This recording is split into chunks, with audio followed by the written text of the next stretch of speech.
여러분 반갑습니다. 서목사의 말씀 창고의 서목사입니다. 오늘도 함께 말씀을 나누는 여러분들을 사랑하고 축복합니다. 좋아요와 구독을 눌러주세요. 여러분과 함께 더 많은 말씀들을 나누기 원합니다. 오늘은 베드로전서 1장 1절에서 12절 말씀입니다. 여러분, 오늘부터 베드로전서 말씀을 묵상하게 되었습니다. 베드로전서는 사도 베드로가 쓴 책입니다. 로마에 있던 사도 베드로는 AD 60년대 초에 베드로전서를 기록했습니다. 당시에 로마의 황제였던 네로가 그리스도인들을 박해하기 시작하였고 곧 로마 제국 전체에 박해가 확산될 것을 베드로는 알 수 있었습니다. 그래서 베드로는 소아시아 지역에 살고 있는 그리스도인들에게 편지를 보내며 오히려 크게 기뻐하라고 권면하고 위로하고 있습니다. 예수님의 수제자였던 베드로, 예수님을 배신하고 또한 성령 충만하게 된 베드로, 초대 교회의 수장이었던 베드로, 그가 지금 이 편지를 씀으로 말미암아 모든 그리스도인들에게 위로와 격려의 메시지를 전하고 있는 것입니다. 이 메시지를 통하여서 오늘 이 시대를 살고 있는 우리들에게도 소망의 메시지를 주시는 하나님의 마음을 함께 나누기를 원합니다. 1절부터 2절 말씀입니다. 예수 그리스도의 사도 베드로는 본도와 갈라디아와 갑바도기아와 아시아와 비두니아 지역에 흩어져 사는 나그네 곧 하나님 아버지의 미리 아심을 따라 성령의 거룩하게 하심으로 예수 그리스도께 대한 순종과 그분의 핏부림을 얻기 위해 택하심을 받은 사람들에게 편지를 씁니다. 은혜와 평강이 여러분에게 더욱 풍성하기를 빕니다. 베드로는 우리의 정체성을 설명하고 있습니다. 그것은 흩어져 사는 나그네라는 것입니다. 여러분, 우리는 나그네입니다.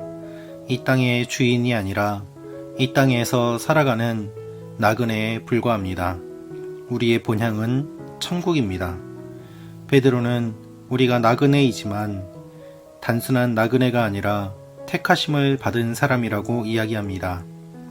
주님께 택하심을 받은 나그네, 그것이 우리의 정체성입니다. 베드로는 이 이야기를 하면서 4절에 이렇게 말합니다. 여러분을 위해 하늘에 쌓아둔 썩지 않고 더러워지지 않고 쇠하는 유업을 얻게 하셨습니다.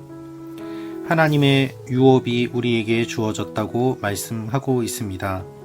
이 유업이라는 것은 유산을 의미하고 소유를 뜻합니다. 따라서 부모에게 물려받은 것을 의미하는 이 말은 우리가 하나님으로부터 물려받은 그러한 것들이 하늘에 있다라고 말하고 있는 것입니다. 이 땅에선 나그네로 살지만 우리의 본향은 천국이고 또한 그곳에 하나님께서 우리에게 주시는 유업이 있음을 이야기하고 있습니다. 그래서 미련이 없는 것이죠.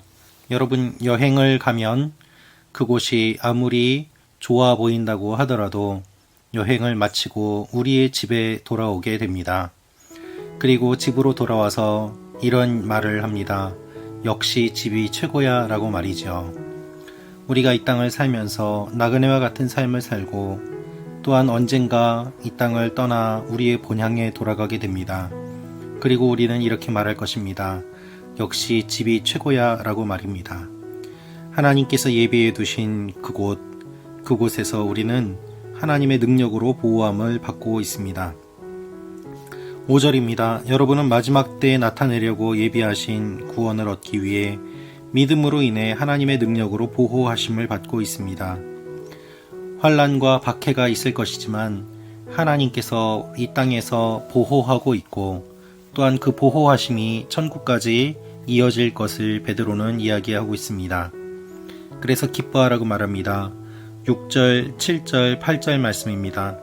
그러므로 여러분은 이제 온갖 시험을 당해 잠시 근심하게 됐으나 오히려 크게 기뻐합니다. 그것은 여러분이 당하는 믿음의 시련이 불로 단련해도 없어질 금보다 더 귀해 예수 그리스도께서 나타나실 때 칭찬과 영광과 존귀를 얻게 하려는 것입니다. 여러분은 그리스도를 보지 못했으나 사랑합니다. 지금도 여러분은 그분을 보지 못했지만 믿고 말할 수 없는 영광스러운 기쁨으로 즐거워합니다. 베드로는 기쁨을 2번이나 이야기하고 있습니다. 환난 중에서 시험 가운데서 오히려 크게 기뻐한다고 말하고 있습니다. 여러분, 우리가 살고 있는 이 시대와 베드로가 편지를 쓰고 있는 시대는 매우 닮았습니다. 베드로가 이 편지를 쓰고 있던 그때에 성도들은 하루하루 버티면서 소망을 잃어버리는 삶 속에 있었습니다. 그러한 그들에게 베드로는 기뻐하라고 이야기하는 것입니다. 왜 기뻐할 수 있습니까? 예수님을 보지 못했지만 보지 못한 가운데서도 예수님을 믿고 사랑하기 때문입니다.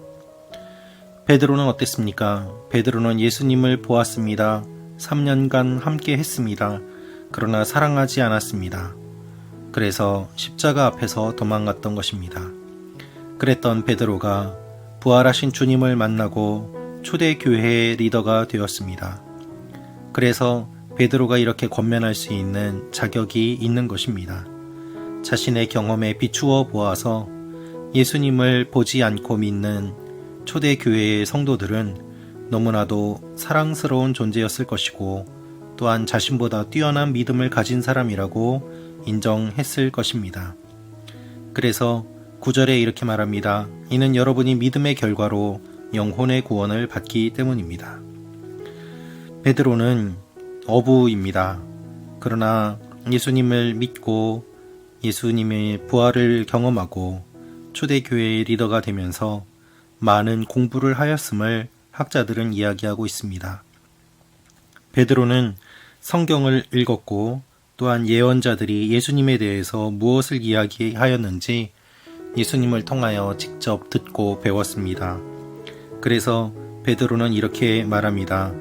예수님께서 구원에 이르도록 이루신 그 일들, 그것은 예언자들이 예언했던 것이고 구약의 성취로 이루어진 것이고 그것이 여러분에게 주어졌기 때문에 환난 가운데서도 기뻐할 수 있습니다. 라는 것입니다.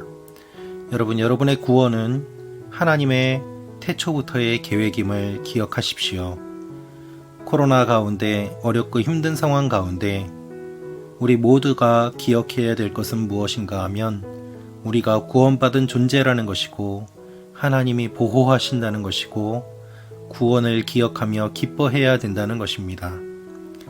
그래서 이 땅에서 나그네와 같은 삶을 사는 우리가 끝까지 버티고 주님 만날 그날까지 믿음의 길을 걸어가며 하나님 앞에 소망을 품고 나아가기를 베드로는 원하고 권면하고 있는 것입니다. 오늘 이 말씀을 통하여서 사랑하는 말씀 창고 가족 여러분 한 분 한 분에게도 위로와 소망의 메시지가 주어지기를 원합니다. 여러분은 구원받은 존재입니다. 주님이 여러분을 사랑하십니다.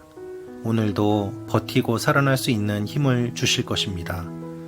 그래서 소망을 품고 어려운 환경 가운데서도 기뻐하며 하나님 앞에 함께 나아가시기를 기도합니다. 오늘은 하나님 앞에 예배드리는 거룩한 주일입니다. 주님 앞에 예배드릴 때 우리의 삶이 다시 한번 중심을 찾고 흔들리지 아니하는 시간이 되기를 기도하고 소망합니다. 기도하겠습니다. 아버지 하나님, 베드로전서 말씀을 함께 묵상합니다. 위로와 소망의 메시지, 기쁨의 메시지를 주심을 감사합니다. 말씀대로 우리가 위로와 회복을 경험하게 하시고 하나님의 사람으로 살아가게 하여 주옵소서. 예수님의 이름으로 기도합니다. 아멘.